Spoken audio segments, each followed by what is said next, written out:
Howdy, it's Kyle talking about house prices in the U.S. Over the past couple of years, since the beginning of the pandemic, there's been a huge shift of people moving from one part of the country to another, and housing values have changed a lot as a result. So certain parts of the country have seen housing prices skyrocket, some have seen prices kind of flatline, and some have seen decreasing prices. So in this video, I'm going to take a look at the state of current house prices in the U.S.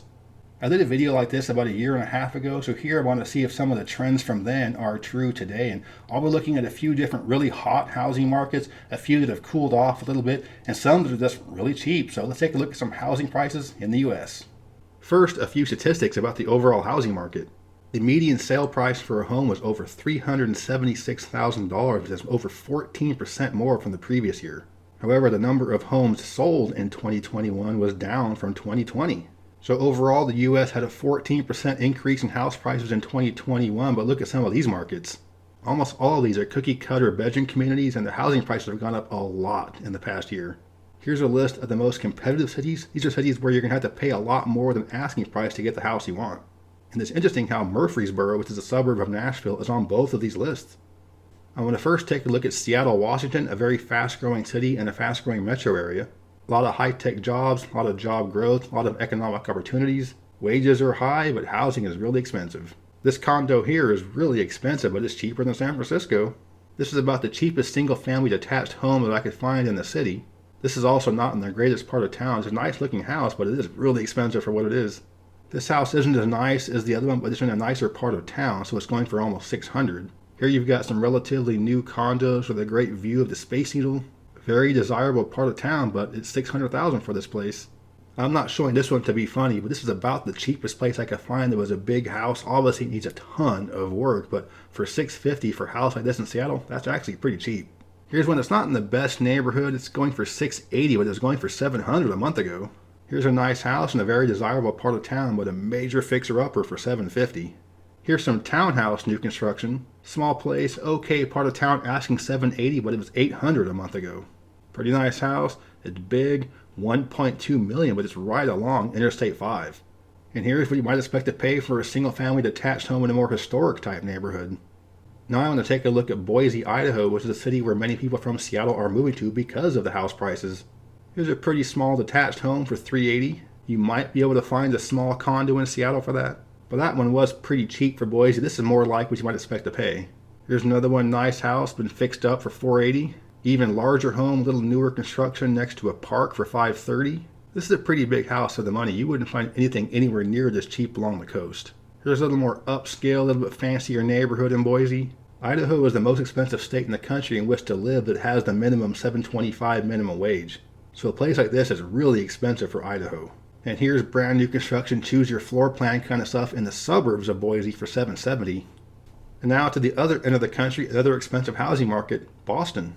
Here's a small condo for $400 in a decent neighborhood. It's kind of a strange looking apartment building, $450 for a quite large apartment. This is the cheapest single family detached home I could find in Boston, $520, and it's not in the best part of town. This is really expensive, but it's less than what it would cost in Seattle. Here's a nice looking house, been fixed up for $580, although it's not in the best neighborhood. Another one in the same general category in terms of size and in the same general neighborhood. And again, these are the cheapest single family detached homes I can find in Boston. Here's a little nicer area, nice building, but really expensive for the apartment. And the property taxes in Massachusetts are also fairly high. Here's half of a duplex for $700. Big place, decent neighborhood, and recent construction. $700,000 is a lot of money for this place, but this is another one where this will be a lot more expensive in Seattle.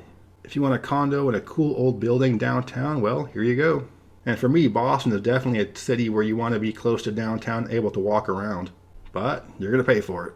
And this is about the cheapest fairly large single-family detached home I could find that wasn't in kind of a rough neighborhood. Over $1 million with really high property taxes, but nonetheless, a nice place. You want a fancy new condo in a nice building right in the heart of downtown? Well, it's going to cost you $1.2 million. Alright, so enough of those scary high prices. Now to a place that's strangely cheap, Columbia, South Carolina. I lived there for 5 years. I think it's a pretty cool place. The population is growing. There's a decent job market there. It's a state capital and a college town. And yet houses there are really cheap. This place is not in a great neighborhood, but I wanted to show just how cheap it can get there. Terrible photography of people trying to sell their house, but good price for a big house in a decent neighborhood. And South Carolina has pretty low property taxes. Here's another nice house in a wooded neighborhood, good part of town. 165 is dirt cheap with dirt cheap property taxes. Even bigger, even nicer, better neighborhood, only 180. I mean, look at this place. This is a big house, nice neighborhood, 250. Here's a big house in a pretty fancy neighborhood in town for 390. If you're looking at a place to relocate to and you can work from home, this is a great choice. It's a fun city and you can go around town yelling, "Go Cox," and nobody will give you a weird look. Alright, another hot housing market right here is Dallas. This is the cheapest single-family detached home I could find. It's kind of in a rough neighborhood, but it's only $216. That's pretty cheap for a big city that's growing. There's another good value home there. It's pretty small, but it's in a decent neighborhood. Another nice value here, $238 for a detached home. But for Texas, you do have to watch out because those property taxes can sneak up on you. So you look at this one, over $4,000, but when the assessment was only $164. Another nice place, decent neighborhood, nowhere near downtown, but still a very good price for a house like this in a big city. Here's kind of a weird looking house, but it's not too far from downtown to give you an idea of what it would cost to live near the center of the city. And here's a condo right in the heart of the city if you want that. Think about the condos you were getting for $385 in Seattle or Boston. Next door to Texas and Arkansas, I'm going to take a look at the city of Fayetteville in the northwestern portion of the state.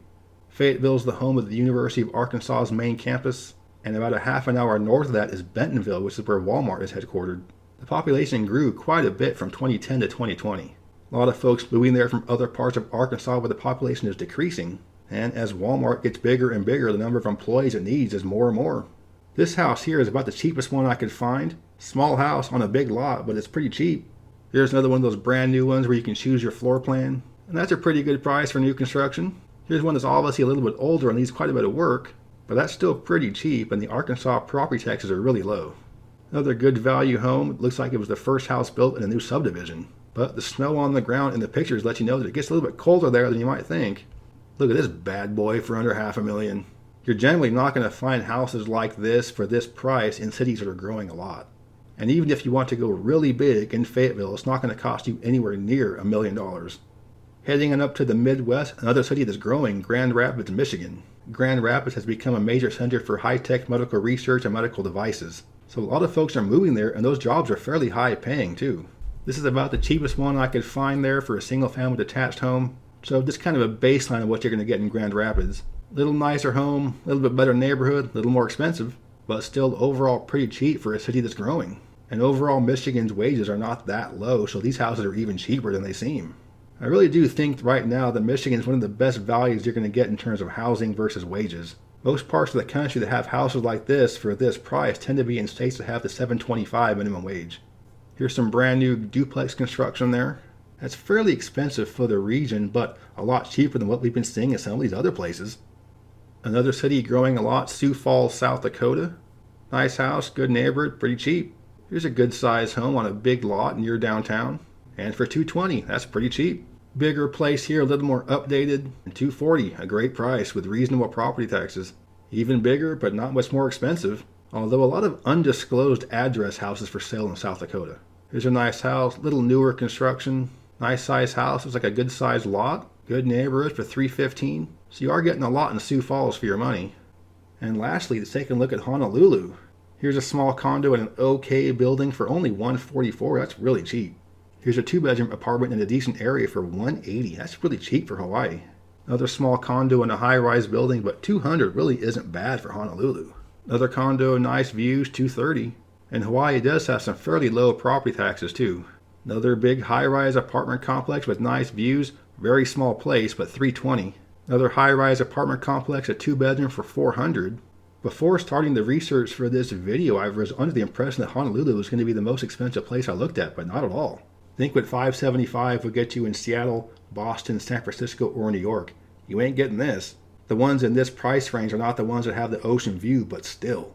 But one thing I noticed with Honolulu is there's a big step up in price from apartments to houses. These are the cheapest houses I could find there. This is a planned community. Looks like a nice neighborhood, but $700 is pretty expensive, although much cheaper than I was expecting. And this is the cheapest single-family detached house I could find in Honolulu that wasn't part of that master community. It's a lot of money for a place that doesn't look all that great. And here's what $1.1 million can get you in Honolulu. That is really expensive, but it's Hawaii. So that's my look at the current state of home prices in the U.S. for a handful of select markets. And housing prices have been going up quite a bit in the past few years, and it's becoming less and less affordable for more and more Americans. So we'll see as we come out of the pandemic if these prices continue to go up or if they'll maybe flatline a little bit or maybe even go down a little bit. I hope you enjoyed this video. If you did, please give me a thumbs up to let me know you approve, and subscribe to this channel if you're interested in learning more about U.S. geography. I'm talking about cities and counties and states and ranking them in all kinds of different categories, talking about cross-country road tripping, and everything I do comes from a little more nerdy type perspective. But yeah, thanks for watching. Geography King signing out.